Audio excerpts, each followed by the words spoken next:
and it's actually a trend at the moment for guys to go for younger women, and I think that's mostly, it's giving me kind of grooming vibes. Like you can like morph the girls, and, like to grow up however you want, and I actually find that not a good thing. I think it's a bad thing. Like, because eventually then they're going to find someone who's happy with them exploring themselves and becoming who they are meant to be, as opposed to who have they been morphed into by a what do you mean exploring an themselves? older man, for instance. Got it. What do you mean exploring Well, themselves? it's like, for instance, you'll know about like soul searching or whatever you think, you know, finding who you are as a person. You know, we start to become who we surround ourselves with. So how is someone meant to know that if they are literally confined to just knowing what they're taught or like morphed into, you know, like groomed into? Yeah. Well, I mean, then you can literally have like an older guy date a younger woman, tell them how to dress, what to do their hair. What if the older guy does not tell the younger woman how to dress? And what if we're talking about two people who are around the same age where the man is just as controlling? Like this is a regular like Quaker or Islamic wedding. They still morph. We still morph into like our partners, sure. right? Like little Absolutely. traits and we then, pick up even when we've left. So is it also possible for a woman to have toxic traits and to also pass those things along and beat women can be horrible and beat the men down? Women can be horrible, bro. Like, sorry, I'm kidding. no, they can. Like, I have, I've dated some incredible guys. I've also dated a really, really bad one. But, I know for a fact how horrible women can be. We can be so malicious. Hopefully, I'm not saying that about myself. Just saying. hint, okay? But no, I've come across some really, really horrible women, and also some guy friends who have been broken by women, you know? And it's like we've constantly got this battle of the sexes going on whilst there's so much going on around us. You know, it's like this. You do understand why older guys are attracted to younger girls? Of course. Of course. But then I also think it's like you can't be angry with them when they want to go and do their own thing eventually, you know? And I think that's when kind of abuse comes into it, you know, and controlling issues. See, I just recently got into it with, I forget who it was. I know. This was Mac and Murphy. Mac and Murphy came at me, and I on my last show, I kind of cleared the air. I like Mac, and just for sake of argument, I just want to make sure that this is not a flame bait or anything like that. But Mackin had done some video, and he had tried to explain to me like what I meant about sexual market value from like way back in the day from my first book. Right? Yeah. And so I in that book I created a graph, which is now this infamous graph that's been going on for like almost 15 years now. But I peg women's like peak sexual market value years at about 23 years old, right? So that's when they top out. So it burns hot and fast, and then it drops off a cliff after that. Men tend to be more gradual. So I look at men's sexual market value peak at right around 36 or 7 years old. Okay. Because that's usually when a guy has already got his business together. He's made partner in the law firm. It takes longer for a man to get to the point where he has maximized his potential for his sexual market value, right?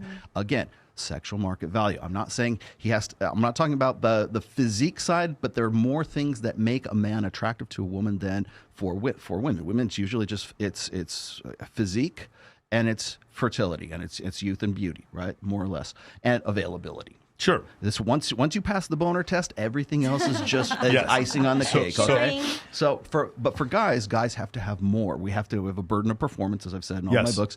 And so when you get to 30, you get to 36, you get to 38. It's around that time that women expect men to have achieved those things that make them maximally attractive. And so therefore, when people come at me, and this is more to your point here, when people come at me and they say, well, I don't see as many 23-year-old women going after 38-year-old guys, I go, that's not what that means. Those 2 points are mutually exclusive. Okay. So the guy who is at 36, 38, of course, I'm not saying the ideal situation would be for the 38-year-old and 23-year-old to get together. Hey, if you want to, more power to you. But the thing is I'm not saying that a 23-year-old woman should, and I never use the word should necessarily be attracted to a guy who's 38. But if she's looking for a guy who's anywhere between, 3 to 7 years older, that's the statistic, right? Sure. 3 to 7 years older than herself. The reason why she's looking for a guy who's slightly to 7 years older is because there's something intrinsic to the female psyche that says for a guy to actually be legit, for him to have the things that make him maximally attractive, he's got to be older than me. I got to know that he's going to make partner in the law firm. He's got to gone through his education. He's got to be a good judge of character. He's got to be funny. He's got to love his mom. He's got to like puppy dogs. Wants to have kids in the future. Has to be hot. Still has to have a 6-pack or a 4-pack, depending on what age he happens to be. He's got to have some status. He's got to have a lot of other qualifiers that go with him. So he's the complete package. You don't get that until you get to be about 36. You're not hitting your stride as a man until you get into your mid-30s. That's what I was just trying to say. So what I'm saying is, like, when guys get to that point and they're not married and they're unencumbered by all of these responsibilities that they would have necessarily taken on if they got married at, like, say 30 or something like that, they get to that point. Now they can be more sexually selective because if assuming they've maximized their potential, those guys have much more sexual selectivity than guys who would be, like, say, 26 years old, because they're not made men at that point. Well, when you're that age, you tend to go for older guys anyway. I'm sure you both have as well. Like, it's not even daddy faster. Right? They mature faster. Everyone your age, in your 20s, they're so immature. So you tend to go for slightly older men because they're calm. And I think a lot of it does come down to, wise. like, security. Like, women want to feel safe. Yeah. And not enough men are providing that for us. Exactly. So, especially in the same age group. So, How old is your boyfriend? He's 30. Older than you? He's 30, and I'm 25, so it's only a 5-year gap. There it is. My ex before that. God, is he's like, grooming you. Jesus. No, my ex. What kind of grooming is this? 5 years. She's of age, Michael says. Wait. And what does your boyfriend do for a living? He's a stripper. She didn't say. No. He would like me to So- clarify, because I said last time that he was a stripper. He is a performer that does chip and Male She didn't. exotic She didn't. dancer. She didn't go. She didn't go. He's a stripper. She goes. He's a stripper.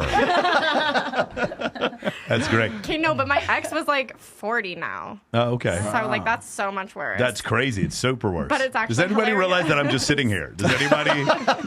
Nobody even cares that I'm just sitting right You here. literally look I'm so exactly the sorry. same. You look exactly the same. Oh, I do. I've known Yeah. for So like we 10 met years. 10 years ago, and she says I look exactly the same. You Yeah. literally look like exactly the same. So the point I was going to make is when Cindy Meston and David Buss wrote the book called Why Women Have Sex, one of the things that they talk about in the beginning of the book is, why didn't you guys write a book called Why Men Have Sex? And Dr. Buss stated, because it would have been a pamphlet. It would have been a very short book.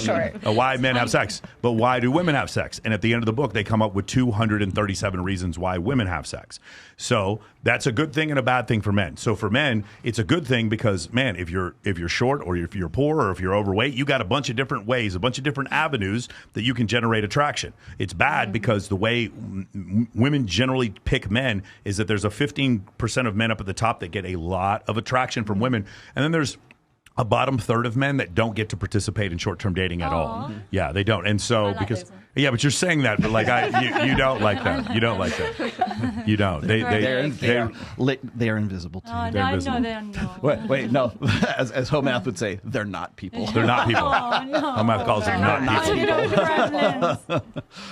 All right, beautiful. That is so beautiful. brutal. I see that. Savage mode. He calls them not people. But, you know, I hate to be the one to correct you on this too, because I've seen these clips right now where you're explaining like the 80-20 rule. Sure. Basically what it is.